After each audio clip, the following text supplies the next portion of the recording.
How you doing? Neil Steele here for Neil Steele's Reviews. And today we're going to do a film review, movie review, and it's for this particular film, DUNE. Now we will talk about the original movie, came out in 1984.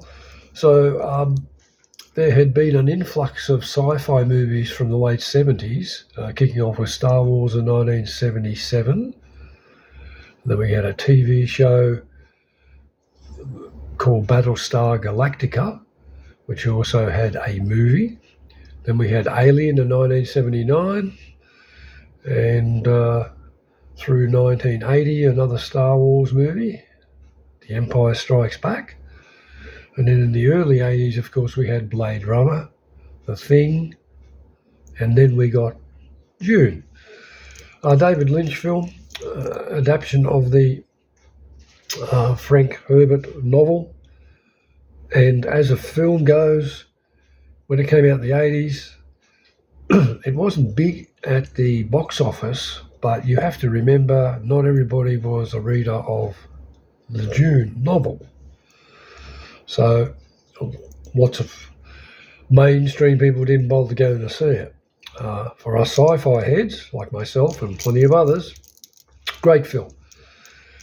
Even though there's been a modern version of recent times, which is very, very good. Great cast in the modern version, there's no doubt about it. Some excellent cast members.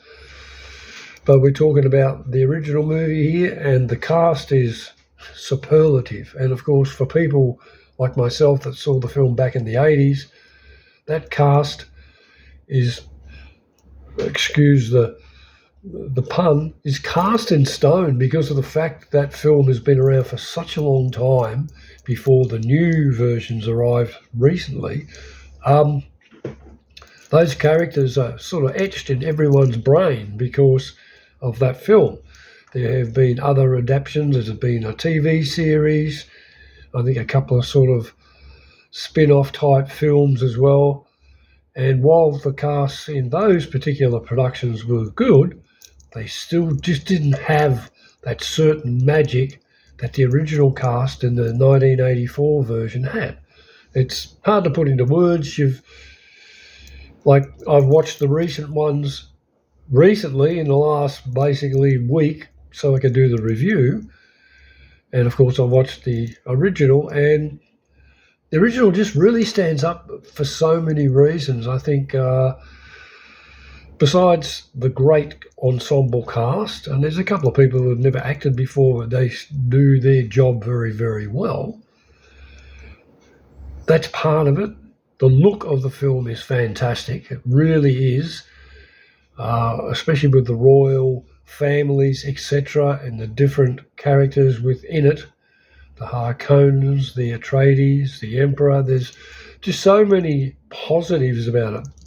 Even when you watch the film today and the performances are there by all the actors, all the backgrounds and everything looks really good. The only thing I think that lets it down in today's world compared to, say, the modern one is the effects with special effects like CGI and stuff like that we have today, where they didn't have back in the day, so to speak, back in 1984. They had it to a degree, but nothing like it is today.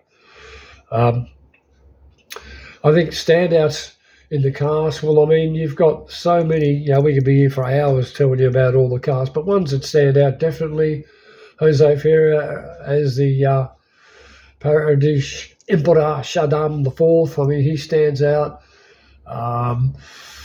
Richard Jordan as Duncan Idaho. Paul Atreides as Kyle MacLachlan, and he's pretty good. I mean, it was one of his first roles, and he sort of nailed it pretty well. Other ones I'm just looking up I think the standout more than any other actor in the original 1984 film was Kenneth McMillan, who played Baron Vladimir Harkonnen, the floating guy. He just nails it. As an actor, he'd done lots of work prior to this, heaps of different roles, but this role was just like out there for him. Like, it was just totally different to anything that particular actor had done or portrayed on film before. And I think that's one of the strongest things of it, even to this day. His character is just he just nails it 100%. You really detest this guy because he's such a creature, so to speak. Look, everything about the original is fantastic, I think. Like I said, except for some of the CGI spaceships look a bit ordinary.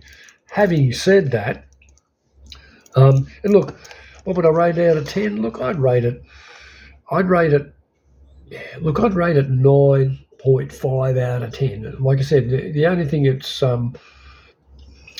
negative about it is the CGI stuff. Outside of that, look, the two more recent ones, here we go, part 1 and part 2. Part 3 comes in December this year. Look, the young cast that they had in this, there's lots of people in the updated version, I suppose you'd say. I think from a film to watch, it's quite good. Yes, it's a little drawn out, but I don't think that's a negative. The only thing to me that's a negative between the two eras was two minor things, if I had to be really picky. The first one is, of course, the sound-wielding modules that they had in the original film is not in the new ones. And I think that's a real negative. Doesn't matter if it was a bullshit thing that the director threw in or something. It's when I watched the new ones, I was waiting for that, and when it didn't happen, I'm going, what the hell is going on? Because I've watched this film for like 40 years, and all of a sudden there's a new one which is an adaptation, blah blah blah, and they've got all the bits ticked off except for that. I was quite surprised. I think as far as the spaceships in the new ones, some of them are a bit, not so much dodgy looking, but I don't know,